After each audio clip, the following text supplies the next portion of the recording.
Nate, who's an FBI agent.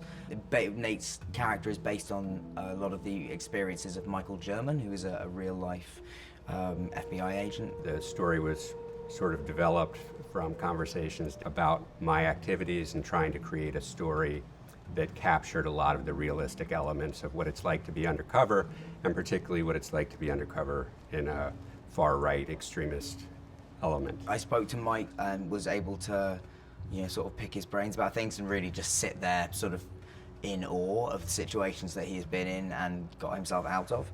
I had to work with very little except my brain and my mouth. You were actually the weakest person in the room, right? And that was something that we were trying to accomplish in the screenplay and ultimately in the film, was the vulnerability that you actually have. James Bond would actually be like a terrible spy, drawing huge amounts of attention to what he's doing. I would have loved to be a superhero and have Jason Bourne's technical and physical skills. I'm not going to be cast as a Jason Bourne type figure. I didn't study jiu-jitsu holds or how to use firearms. I was studying how to interact with people, how conversations work.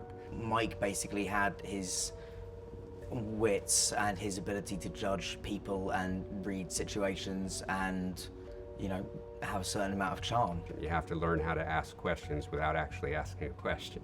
But his life depends on his ability to just do whatever he has to do to get himself out of the situation. So I knew I wasn't going to shoot my way out of a situation and that I had to just have a plan. I suppose that's all he sort of had at his disposal.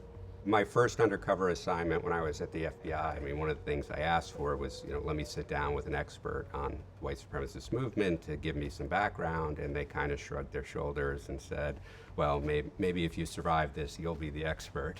Which, to say a group, makes it sound like a simple group, but there's actually so many different organizations and factions that he has to sort of start mixing with. Hopefully it presents a broad picture of what the movement is like. It's myriad factions and how they work. There are the screaming Nazi tattooed skinheads, and they're very easy to spot, but there is an intellectual streak of people who have found this amazing sort of, with using various branches of sciences, and they're incredibly well read. There's arguably a much more dangerous streak of people that are sort of have found a way of intellectualizing it.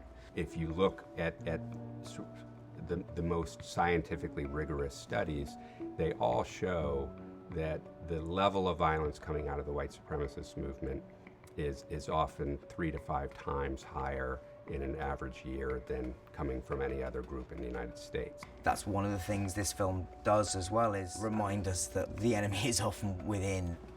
Stuff is truly dangerous when it is not talked about, and why we're all so lucky to be in this industry is that we get to make something that could change somebody's mind.